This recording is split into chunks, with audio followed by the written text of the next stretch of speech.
the King of Atlantis Arthur Curry, or Orin depending on what period we're talking about. Now this hero, despite being the butt of the joke for many superheroes, is a surprisingly formidable foe and a powerful ruler, because as the ruler of the seas, he technically controls most of the planet. Now that being said, just because our Aquaman is a good guy doesn't mean that every version of him out there is. What is going on, all you nerdy folk out there? My name is Jack and welcome back to Top 10 Nerd. Now you've definitely already guessed it from the title of the video alone, but today we are going to be taking a look at some of the best dark alternate versions of Aquaman out there that are spread all across the DC universe. Now on the topic of dark alternates, if you like hearing us talk about dark versions of your favorite characters, then you should definitely check out our dark alternate versions playlist over on our channel just to go and get your fill. With that in mind, let's start talking Aquaman.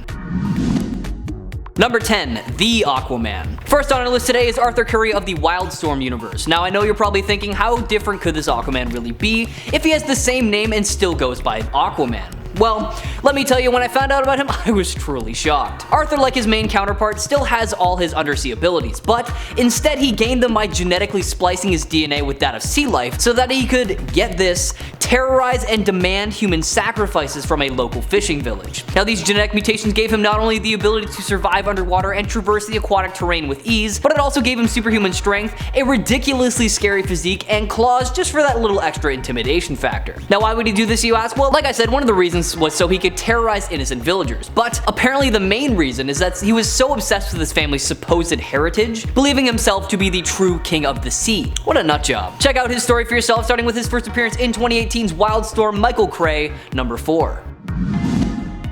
Number 9, AQUABEAST. Born to a fairly wealthy family, Peter Dudley was a spoiled playboy who one day had a chance encounter with Aquaman and Mera while he was out yachting, and you know, as one does. He immediately fell in love with Mera, who was not interested in him for, you know, obvious reasons, so Dudley set out to beat Aquaman at his own game so he could win Mera's love. He hired a scientist named Dr. Hans Ludorf and told him to recreate Aquaman's powers, only stronger. Dr. Hans tried to comply, but something in the process went wrong and Dudley became a hulking monstrosity with at least twice Aquaman's superhuman strength and the ability to breathe underwater. Now dubbing himself AQUABEAST, Peter Dudley attacked Aquaman and kidnapped Mera. Whether or not Aquaman could have defeated Dudley in his AQUABEAST form remains a mystery, however, because Dudley and Mera were then attacked by Hamuri, an extraterrestrial from an unspecified aquatic planet who had come to Earth plotting a global conquest. Hamuri and Dudley fought, and in the course of the battle both fell into a tidal whirlpool from which neither one was able to escape from. Check out Dudley in 1967's Aquaman, number 34.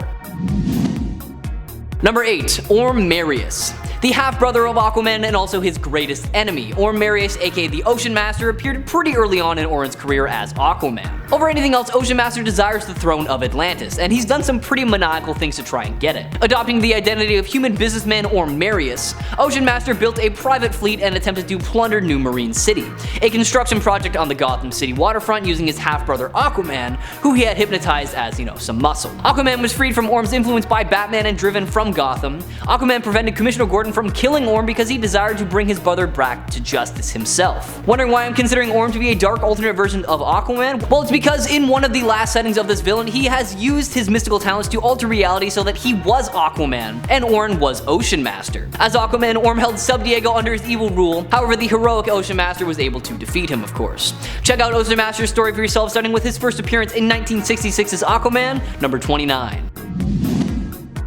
Number 7, THANATOS. Meant to be a dark reflection of Aquaman, THANATOS comes to us from an other dimensional realm known as Nether Space that is kind of reverse purgatory, where beings known as the Others keep entities until they are filled with sufficient evil to be returned to the New Earth dimension. Only coming out of this dimension to lure victims into his world so that he could steal their identities, one day he decided it was time to go for the big guns, and he lured Aquaman to his mirror by sending him a message from Aqualad, asking to meet in the abandoned house the mirror resided in. Satisfied with the powerful identity, Thanatos kept Aquaman's form but was eventually banished back to the Nether Space for, you know, obvious reasons. We see Thanatos return once more. This time it was when Aquaman found his way to the Nether Space as he was in search of Mera. Aquaman and Thanatos engaged in a final battle in which Aquaman is the victor, of course, but he refuses to kill Thanatos and the others see this as a weakness and a lack of evil. They deem Aquaman unready to leave, but during the battle Thanatos proved himself to be filled with sufficient evil, and they allowed him to return to the New Earth universe where he could continue to live as Aquaman. Check out the rest of his story for yourself, starting with 1970's Aquaman, number 54. Number 6. King POXOMIS. One of many corrupt Atlanteans, POXOMIS was one of the worst, conspiring to straight up eliminate Aquaman for being the chosen hero. POXOMIS summoned Aquaman back to Poseidonus under the pretext of investigating a series of bizarre explosions taking place outside the city. When the two went to investigate, POXOMIS pushed Aquaman into the path of the spiraling vortex, sending him backwards through time like 2,500 years. Returning to Atlantis, POXOMIS assumed Aquaman's appearance and told everyone that the real POXOMIS had died in the explosions. With Aquaman's reputation, he was able to do pretty much anything and everything. However, he was eventually taken down by Aquaman after he returned to the present alongside AQUALAD. A short time later, POXOMIS conspired with a pirate named Captain Clay, and together they lured a pack of sea monsters to attack Atlantis. While Aquaman and AQUALAD were distracted trying to keep the creatures away from the populated areas, POXOMIS took advantage of the situation and staged a coup against the Atlantean king Stamar. His first official act as the newly crowned king was to imprison Aquaman and AQUALAD. However, this didn't really last too long because our heroes were able to dethrone him and take him down. Check out his 4-issue run for yourself, starting with the 1962's Aquaman, number 3. Number 5. AQUADUS. Hailing from Earth 9, Dr. AQUADUS was once a scientist of the Svitavi Collective, which was the company that was the lead designer of the Red Tornado warhead. After the completion of the Red Tornado, he decided it was time to work on another experiment, which was learning to teleport living tissue. This turned out to be, not the best idea though, because the experiment led to an accident that bonded AQUADUS to a nearby lake that transformed his entire body into water. This had its perks though, because now he had the ability to control and manipulate pretty much every body of water, so I guess it wasn't all bad. Dubbing himself Aquaman from that point on, he shifted his eyes onto world domination, doing so by crafting a supergun that would destroy Earth's moon and allow him to completely harness the raw power of all the water on Earth. His plot was soon discovered by 6 heroes: the Atom, Flash, Joker, Manhunter, Plastic Man, and Spectre, and the heroes put a stop to AQUADUS' plan, in which he was obliterated from the exploding backlash caused by his destroyed supergun. Check out his story in 1997's Tangent Comics Secret 6, number 1. Number 4. UNDERWATERMAN. On Earth 10, the history of not only the planet, but many of our superpowered friends is a bit different from what you might expect. On this Earth, Superman, known as Overman, crash landed as a baby in Germany instead of Kansas, and the Germans used him to win World War II and basically take over the whole world. And, along with an evil Superman, obviously comes an evil version of the Justice League known as the New Reichman. On this evil team is an Atlantean known as UNDERWATERMAN, and he is basically Aquaman in every way, shape, and form, because the two share all of their powers. However, the biggest difference is that, this version is, well, evil. UNDERWATERMAN is a firm believer in the World War II era Germanic thinking, and he truly thought that Atlantis was the birthplace and root of the Aryan race, so that's why he aligned himself with the New Reichman. Eventually though, and thankfully, Overman realized that what they were doing was wrong, and he leaked some precious information to the freedom fighters that resulted in the demise of not only the New Reichman, but Metropolis as well. Check out UNDERWATERMAN in his first appearance in 2015's The Multiversity Mastermen, number 1. Number 3. The Drowned. Coming to us from Earth -11, one of the many Earths from the Dark Multiverse, is Bryce Wayne. Bryce became the Batwoman of her universe after her father Martin Wayne was murdered in an alley, so pretty standard Batman stuff. Later she became romantically involved with Sylvester Kyle, who was also murdered, and this set Bryce on a mission to kill every last metahuman around, and then after 18 months she succeeded after killing Aquawoman with her own trident. Now in retaliation, the Atlanteans submerged all of Gotham and some part of the world in water, but Bryce, after many augmentations to her body and with Aquawoman's trident, was able to conquer the Atlanteans and submerge the rest of her world in water. Now, like all of the Dark Knights under the Batman Who Laughs, the Drowned represents one of Batman's fears. This one being the fear of going too far in the fight against superhumans, his love for Catwoman, and his inability to trust anyone but himself. Check her story out for yourself, starting with her first appearance in 2017's Dark Days, The Casting, number 1.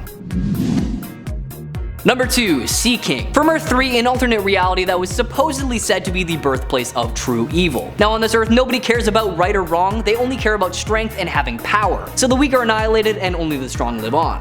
This is where Sea King comes in, the evil version of Aquaman who is a member of the Crime Syndicate, aka the Evil Justice League. Sea King, along with the rest of the Crime Syndicate, escaped the destruction of their native Earth by using a portal created by the Outsider to travel to our prime Earth. Unfortunately, Sea King did not survive the journey and immediately died the moment he exited the portal. The Syndicate dumped their fallen comrade in the middle of the ocean. However, after sinking to the bottom, Sea King suddenly awoke for, some unknown reason. During the Crime Syndicate's initial attack, Deadman entered the lifeless Sea King's body for protection, and by entering, he no longer knew who he was and began attacking his team when they came looking for him. John Constantine was able to break Sea King's hold on Deadman, though he locked him in the body, seeing it as useful in their plans to defeat the Crime Syndicate. Check out Sea King for yourself, starting with 2013's Justice League Volume 2, number 23.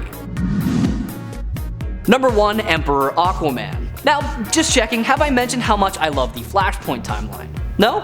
Not enough, you say? Well, perfect, because next on our list is Orin of the Flashpoint timeline, otherwise known as Emperor Aquaman. Now, if you're not familiar with one of the sickest timelines in DC, basically what happened is Barry Allen went back in time to prevent the death of his mother. But doing this had some pretty severe consequences as it rewrote all history and created a new timeline. In this timeline, Orin was brought back to Atlantis when he was a teenager due to the death of his grandfather. As a result, the young Arthur never learned compassion and kindness from his father, who was killed by the Atlantean agents sent to recover him. Fast forward to the present day and we see Atlantis in an all-out war against the Amazons because Wonder Woman killed Mira, his wife, in retaliation to having her mother killed. Aquaman caused Western Europe to sink into the sea, killing over 60 million people, intending to also sink England and the rest of the world as well. His full plan never gets realized though because a final battle is waged between Emperor Aquaman and Wonder Woman. However, they're both approached by the Flash and the rest of the heroes who are there to stop the war for good. Check out his full story starting with 2011's Flashpoint Volume 2, Number 1. That'll be it for this video, everyone. If I happen to miss one or more of your favorite dark alternate versions of Aquaman, let it be known in the comments below, and honestly, who knows, maybe you'll see them pop up on a continuation of this list. Now, if you haven't already, make sure to subscribe to the Top 10 Nerd to stay up to date on all things nerdy,